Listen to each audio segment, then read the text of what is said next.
Hi hello ನಮಸ್ಕಾರ. ನಾನು ನಿಮ್ಮ ಪ್ರೀತಿಯ ಗುರುಕಿರಣ್. ಇವತ್ತಿನ ವಿಷಯ ಏನಂತ ಸಂಖ್ಯಾ ಪದ್ಧತಿ, ನಂಬರ್ ಸಿಸ್ಟಮ್ ಬಗ್ಗೆ ಇವತ್ತು ಸ್ಟಡಿ ಮಾಡೋಣ. ಪದ್ಧತಿ ಅಂದ್ರೆ ಸಂಖ್ಯೆಗಳ ಬಗ್ಗೆ ಅಧ್ಯಯನ ಮಾಡುವುದು. ಸಂಖ್ಯೆಗಳು ಯಾವ ರೀತಿ ಅಂದ್ರೆ ನಾವು 5 ವಸ್ತುಗಳನ್ನು ನೋಡಬಹುದು. 5 ವಸ್ತುಗಳು ಐದು ಸಂಖ್ಯೆಗಳನ್ನು ನೋಡಕ್ ಸಾಧ್ಯ ಇಲ್ಲ. ಅದೇ ರೀತಿ ಇಲ್ಲಿ ಸಂಖ್ಯೆಗಳ ವಿಧಗಳು ಬರ್ತಾವೆ. ಒಂದೇದು ಸ್ವಾಭಾವಿಕ ಸಂಖ್ಯೆ.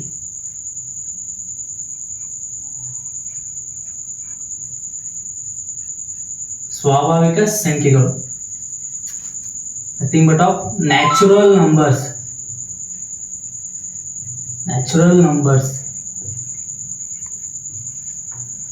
ಒಂದನೇ ವಿಧ ಸ್ವಾಭಾವಿಕ ಸಂಖ್ಯೆಗಳು. ಸ್ವಾಭಾವಿಕ ಸಂಖ್ಯೆಗಳಿಗೆ ಏನಂತಾರಪ್ಪ ಅಂದ್ರೆ, ಸ್ವಾಭಾವಿಕ ಸಂಖ್ಯೆಗಳಿಗೆ ಎಣಿಕೆಯ ಸಂಖ್ಯೆಗಳಿಗೆ ಸ್ವಾಭಾವಿಕ ಸಂಖ್ಯೆಗಳು ಅಂತಾರೆ. ಏನ್ ಹೇಳ್ರಿ? ಎಣಿಕೆಯ ಸಂಖ್ಯೆಗಳಿಗೆ ಸ್ವಾಭಾವಿಕ ಸಂಖ್ಯೆಗಳು. Counting numbers is called as natural numbers. Examples: it starts from 1, 2, 3, 4, 5, so on up to infinity. ಎಣಿಕೆಯ ಸಂಖ್ಯೆಗಳು 1ರಿಂದ ಪ್ರಾರಂಭವಾಗಿ ಅನಂತದವರೆಗೆ ಸಂಖ್ಯೆಗಳಿಗೆ ಎಲ್ಲಾ ಸಂಖ್ಯೆಗಳನ್ನು ಸ್ವಾಭಾವಿಕ ಸಂಖ್ಯೆಗಳು ಅಂತೀವಿ. ಸ್ವಾಭಾವಿಕ ಸಂಖ್ಯೆ ಅಂದ್ರೆ ಏನ್ರಿ? ಎಣಿಕೆಯ ಸಂಖ್ಯೆಗಳನ್ನು ಸ್ವಾಭಾವಿಕ ಸಂಖ್ಯೆ. ಅತಿ ಚಿಕ್ಕ ಸ್ವಾಭಾವಿಕ ಸಂಖ್ಯೆ 1. ಅತಿ ಚಿಕ್ಕ ಬೆಸಸ್ ಸಂಖ್ಯೆಯ ಸ್ವಾಭಾವಿಕ ಸಂಖ್ಯೆ 1.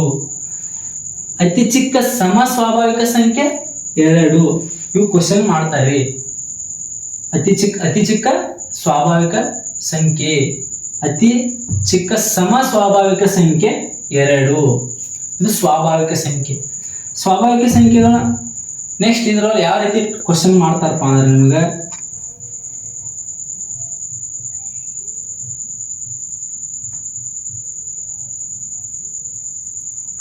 ಸ್ವಾಭಾವಿಕ ಸಂಖ್ಯೆಗಳ ಮೊತ್ತ ಕಂಡುಹಿಡಿದು ಕೇಳ್ತಾರೆ ಕ್ವಶನ್.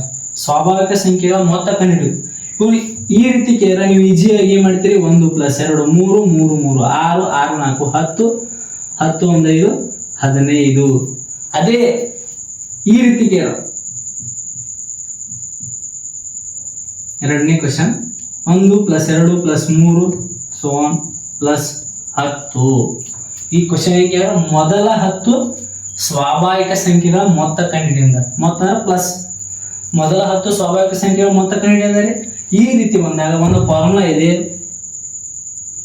n × n + 1 / 2. ಈ ಫಾರ್ಮುಲಾ ಯೂಸ್ ಮಾಡ್ರಿ ಅಂದ್ರೆ ಈಜಿಯಾಗಿ ನಮ್ಗೆ ಇದರ ಬೆಲೆ ಸಿಗುತ್ತದೆ. ನೋಡ್ರಿ, n ಅಂದ್ರೆ ಎಷ್ಟು ಸಂಖ್ಯೆಗಳು ಅದಾವ್ರಿ? n ಅಂದ್ರೆ 10. 10 ಅಂದ್ರೆ 10 10 + 1 / 2. 10 × 11 / 2. 2 1 2 5 5 11 55. ಹಾಗಾದ್ರೆ ಮೊದಲ 10 ಸ್ವಾಭಾವಿಕ ಸಂಖ್ಯೆಗಳ ಮೊತ್ತ ಎಷ್ಟು ಬತ್ರಿ? 55. ಈ ರೀತಿ ಕ್ವಶನ್ಗಳು ಫ್ರೇಮ್ ಮಾಡ್ತಿರ್ತಾರೆ ಸ್ವಾಭಾವಿಕ ಸಂಖ್ಯೆಗಳಲ್ಲಿ. ಒಂದು ಎಕ್ಸಾಂಪಲ್, ಮೊದಲ 50 ಸ್ವಾಭಾವಿಕ ಸಂಖ್ಯೆಗಳ ಮೊತ್ತ ಕಂಡುಹಿಡಿ.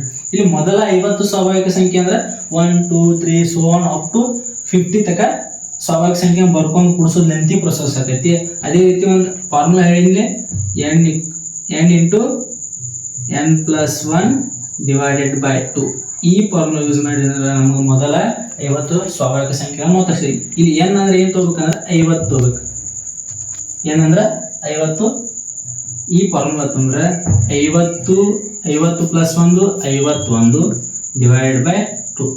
2 1 2 25.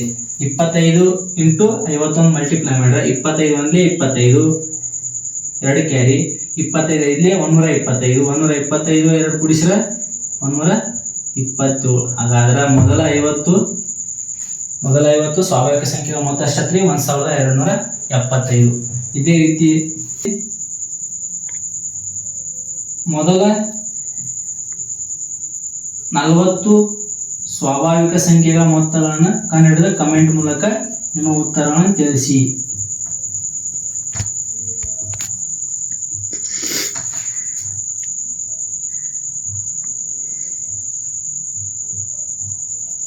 ಮೊದಲ 40 ಸ್ವಾಭಾವಿಕ ಸಂಖ್ಯೆಗಳ ಮೊತ್ತ ಕನ್ನಡದ ಕಮೆಂಟ್ ಮೂಲಕ ನಿಮ್ಮ ಉತ್ತರ ತಿಳಿಸಿ. ಸಂಖ್ಯಾ ಪದ್ಧತಿಯಲ್ಲಿ ಎರಡನೇ ವಿಧ ಪೂರ್ಣ ಸಂಖ್ಯೆಗಳು, ಹೋಲ್ ನಂಬರ್ಸ್. ಹೋಲ್ ನಂಬರ್ಸ್ ಅಂದ್ರೆ ಪೂರ್ಣ ಸಂಖ್ಯೆ ಅಂದ್ರೆ ಸೊನ್ನೆಯನ್ನು ಒಳಗೊಂಡ ಎಲ್ಲ ಸ್ವಾಭಾವಿಕ ಸಂಖ್ಯೆಗಳು. ಸ್ವಾಭಾವಿಕ ಸಂಖ್ಯೆ ಅಂದ್ರೆ ಕಲ್ತಿದ್ವಿ ನಾವು, ಅಲ್ಲಿ ಏನಿರುತ್ತೆ ಒಂದು ಎಕ್ಸ್ಟ್ರಾ ಯಾವ್ದಂದ್ರೆ ಸೊನ್ನೆಯನ್ನು ಒಳಗೊಂಡ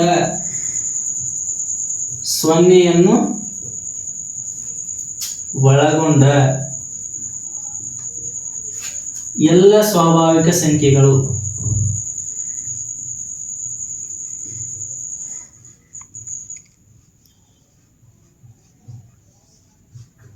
ಸೊನ್ನೆಯನ್ನು ಒಳಗೊಂಡ ಎಲ್ಲ ಸ್ವಾಭಾವಿಕ ಸಂಖ್ಯೆಗಳು ಏನಿತ್ತು ಅಂದ್ರೆ ಪೂರ್ಣ ಸಂಖ್ಯೆ. ಎಕ್ಸಾಂಪಲ್ ಆಗ್ಬೇಕಂದ್ರ ಇಲ್ಲಿ ಹೇಗಿರ್ತಪ್ಪ ಅಂದ್ರೆ ಸೊನ್ನೆ ಒಬ್ಬ ಎಕ್ಸ್ಟ್ರಾ ಬಂದಿರ್ತಾನೆ ಇಲ್ಲಿ.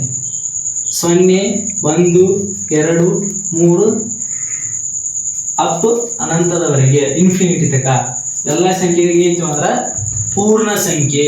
ಇಲ್ಲಿ ಎಕ್ಸ್ಟ್ರಾ ಬಂದವರು ಯಾರಂದ್ರೆ ಸೊನ್ನೆಯನ್ನು ಒಳಗೊಂಡ ಇವೆಲ್ಲ ಏನ್ರಿ ಸ್ವಾಭಾವಿಕ ಸಂಖ್ಯೆಗಳು. ನಾವು ಆಲ್ರೆಡಿ ಹಿಂದಿನ ವಿಧ ಕಲ್ತಿದ್ವಿ ಸ್ವಾಭಾವಿಕ ಸಂಖ್ಯೆ. ಇವೆಲ್ಲ ಸ್ವಾಭಾವಿಕ ಸಂಖ್ಯೆ. ಎಕ್ಸ್ಟ್ರಾ ಒಂದಾದ್ರೆ 0 ಎಕ್ಸ್ಟ್ರಾ. ಈ 0 ಬಂದಿದ್ದಾರೆ ಏನಂತೀವಿ ನಾವು ಪೂರ್ಣ ಸಂಖ್ಯೆಗಳು ಕರಿತೀವಿ.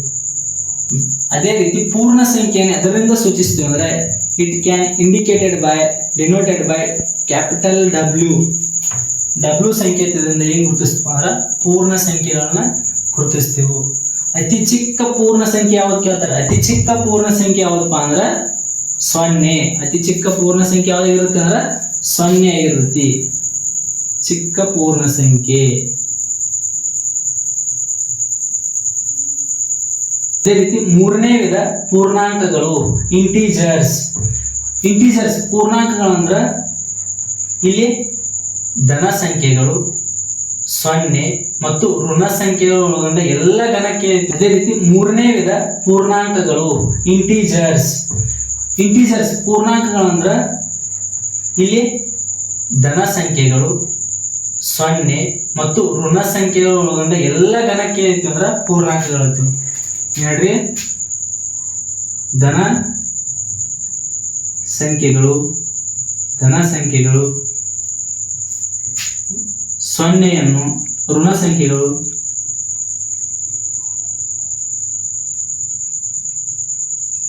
ಹಾಗೂ 0ಯನ್ನು ಒಳಗೊಂಡ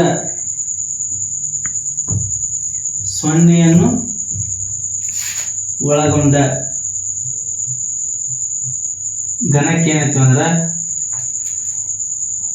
ಪೂರ್ಣಾಂಕಗಳು. ಇದನ್ನ ನಂಬರ್ ಲೈನ್ ಮೂಲಕ ತೋರಿಸಬಹುದಾದ್ರ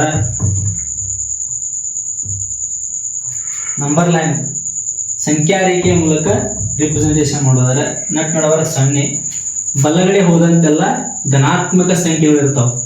ಧನಾತ್ಮಕ ಸಂಖ್ಯೆಗಳೇನು +1, +2, +3, +4 ಅನಂತದವರೆಗೆ.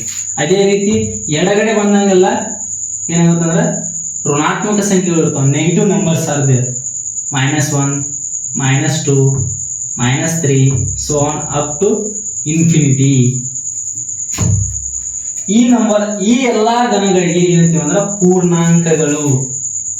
ಧನ ಸಂಖ್ಯೆಗಳು, ಋಣ ಸಂಖ್ಯೆಗಳು ಮತ್ತು 0ಯನ್ನು ಒಳಗೊಂಡ ಎಲ್ಲ ಗಣಕ್ಕೆ ಏನಂತೀವಿ ಅಂದ್ರೆ ಪೂರ್ಣಾಂಕಗಳು, ಇಂಟೀಜರ್ಸ್. ನ ಪೂರ್ಣಾಂಕಗಳು ಎದರ ಮೂಲಕ ಡಿನೋಟೆಡ್ ಮಾಡ್ತಾರಪ್ಪ ಅಂದ್ರ Z or capital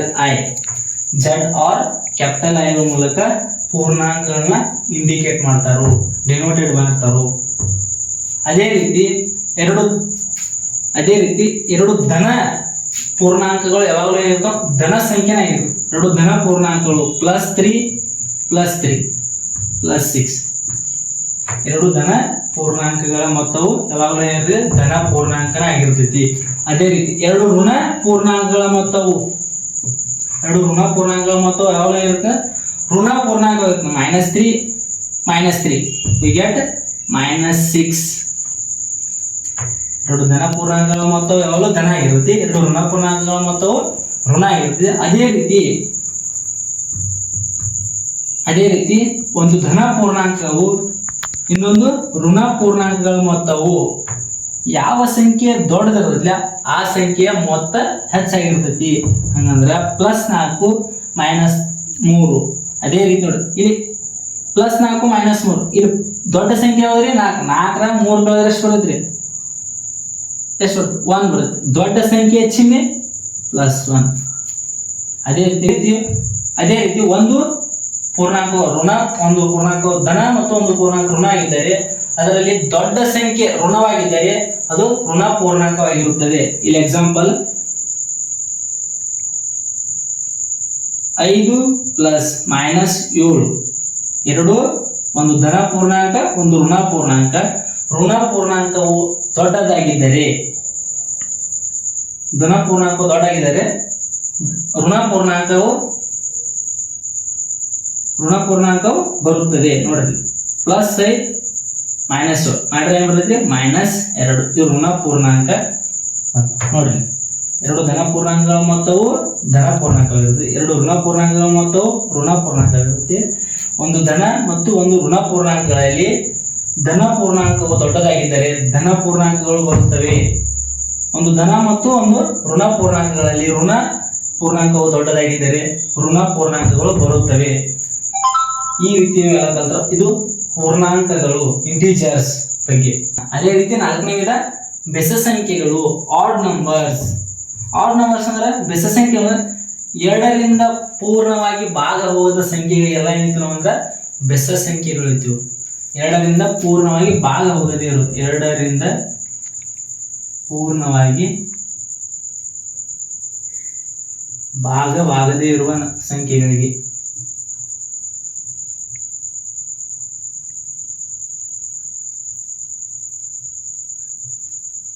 ಎರಡರಿಂದ ಪೂರ್ಣವಾಗಿ ಭಾಗವಾಗದೇ ಇರುವ ಸಂಖ್ಯೆಗಳು ಏನಿತ್ತು ಅಂದ್ರೆ ಬೆಸ ಸಂಖ್ಯೆಗಳು.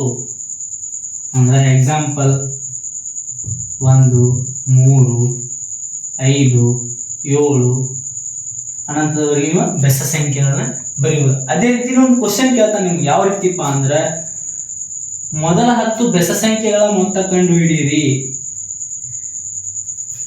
ಮೊದಲ 10 ಬೆಸ ಸಂಖ್ಯೆಗಳ ಮೊತ್ತ ಕಂಡು ಹಿಡಿಯಿರಿ.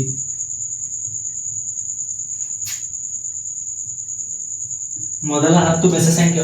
ಇದನ್ನು ನಾವೆಲ್ಲ ಮಾಡ್ತೀವಿ, ಮೊದಲ 10 ಬೆಸ ಸಂಖ್ಯೆ ಕಂಡು ಹಿಡಿದ್ರೆ ಫಸ್ಟ್ 10 ಬೆಸ ಸಂಖ್ಯೆಗಳನ್ನ ಬರ್ಕೊಂಡು ನೋಡ್ರಿ. 1 + 3 + 5 + 7 + 9 + 11 + 13 + 15 + 17 + 19. ಏನ ಸರಿ? 1 2 3 4 5 6 7 8 9 10. ಅಂದ್ರೆ ಮೊದಲ 10 ಬೆಸ ಸಂಖ್ಯೆಗಳು. ಇವನ್ನೆಲ್ಲ ಬರೆದು ಕೂಡಿಸುದು, ಒಂದ ಮೂರನ್ನೆಲ್ಲ ಕೂಡಿಸಿ ಟೈಮ್ ಭಾಳ ಇಷ್ಟ ಆಗಿದೆ. ಅದ್ರ ಬದಲಿ ನಾವೊಂದು ಫಾರ್ಮುಲಾ ಇದೆ, n² ನಾವು ಫಾರ್ಮುಲಾ ಯೂಸ್ ಮಾಡಿದ್ರೆ ಈಸಿ ನಾವು ಏನು ಮಾಡೋದು, ಮೊದಲ 10 ಬೆಸ ಸಂಖ್ಯೆಗಳ ಮೊತ್ತ ಕಂಡುಹಿಡಿಯಬಹುದು. ಯಾವ ರೀತಿಪ್ಪ ಅಂದ್ರೆ ನೋಡ್ರಿ, ಮೊದಲ 10 n ಅಂದ್ರೆ ಏನೈತ್ರಿ? 10ರ ವರ್ಗವನ್ನು ಮಾಡಿದ್ವಿ ಅಂದ್ರೆ ಎಷ್ಟು ಬರುತ್ತೆ ಆನ್ಸರ್? 100. ಅದೇ ರೀತಿ ಇವನ್ನೆಲ್ಲ ಕೂಡಿಸಿದ ಮೇಲೆ ಆನ್ಸರ್ 100 ಬರ್ತದೆ. ಇದೊಂದು ಟ್ರಿಕ್. ಇದೊಂದ ಹೇಳ್ರಿ, ಮೊದಲ 10 ಬೆಸ ಸಂಖ್ಯೆಗಳ ಮೊತ್ತ ಕಂಡುಹಿಡಿದ್ರೆ ಯಾವ ಫಾರ್ಮುಲಾ ನೋಡ್ಬೇಕ್ರಿ? n². ಬೆಸ ಬರ್ತಂದ್ರೆ n², ನೆನ್ಪಿಟ್ಕೊರಿ. ಅದೇ ರೀತಿ ಇನ್ನೊಂದು ಕ್ವಶನ್ ಹಾಕ್ನು, ಅದನ್ನ ನೀವು ಸಾಲ್ವ್ ಮಾಡಿ ಕಮೆಂಟ್ ಮೂಲಕ ಉತ್ತರವನ್ನು ತಿಳಿಸಿ. ಮೊದಲ 22 ಬೆಸ ಸಂಖ್ಯೆಗಳ ಮೊತ್ತ ಕಂಡು ಹಿಡಿಯಿರಿ.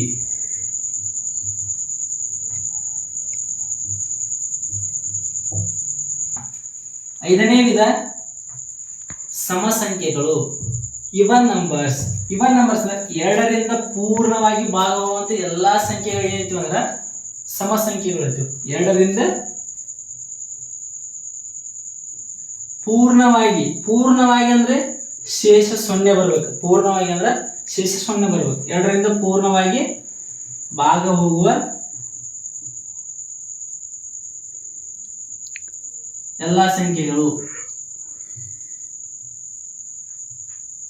2ರಿಂದ ಪೂರ್ಣವಾಗಿ ಭಾಗವ ಎಲ್ಲಾ ಸಂಖ್ಯೆಗಳು ಏನಿತ್ತು ಅಂದ್ರೆ ನಾವು ಸಮ ಸಂಖ್ಯೆ ಅಂತೀವಿ. Example 2, 4, 6, 8, 10 so on up to infinity. ಹಂಗಾದ್ರೆ ಅತಿ ಚಿಕ್ಕ ಸಮ ಸಂಖ್ಯೆ ಯಾವ್ದ್ರಿ? 2. ಅತಿ ಚಿಕ್ಕ ಸಂಯುಕ್ತ ಸಂಖ್ಯೆ ಅಂದ್ರೆ 4 ನೆನಪಿಡುವುದು ಮುಂದೆ ಬಂದಾಗ. ಅದೇ ರೀತಿ ಇಲ್ಲಿ ಕೇಳ್ತಾರೆ ಮೊದಲ 10 ಸಮಸಂಖ್ಯೆಗಳ ಮೊತ್ತ ಬರೆಯೈತಿ. ಇಲ್ಲಿ ಕ್ವಶನ್ ಮಾಡ್ತಾರೆ ಮೊದಲ 10 ಸಮಸಂಖ್ಯೆಗಳ ಮೊತ್ತ.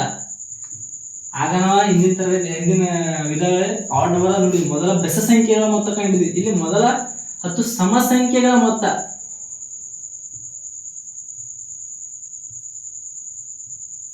ಅದೇ ರೀತಿ 1 2 4 6 8 10 ಬರೆದ್ರೆ ಭಾಳ ಲೆಂತಿ ಪ್ರೊಸೆಸ್ ಆಗೈತಿ. ನಾವು ಒಂದು ಫಾರ್ಮುಲಾ ಇದೆ n × n+1 ಮಾಡ್ರೆ ಮೊದಲ 10 ಸಮಸಂಖ್ಯೆಗಳ ಮೊತ್ತ ದೊರೆತೈತ್ರಿ. n ಅಂದ್ರೆ 10 ತೊಗೊಂಡ್ಬಿಡ್ರಿ. 10 10 + 1 11 10 11 110. ಹಂಗಾದ್ರೆ ಮೊದಲ 10 ಸಮಸಂಖ್ಯೆಗಳ ಮೊತ್ತ ಎಷ್ಟಾದ್ರಿ? 110. ಅದೇ ರೀತಿ ನಿಮ್ಗೊಂದು ಹೋಮ್ವರ್ಕ್, ನೀವೇನ್ ಮಾಡ್ರಿ ಆನ್ಸರ್ನ ಕಮೆಂಟ್ ಮೂಲಕ ತಿಳಿಸಿ. ಮೊದಲ 25 ಸಮಸಂಖ್ಯೆಗಳ ಮೊತ್ತ.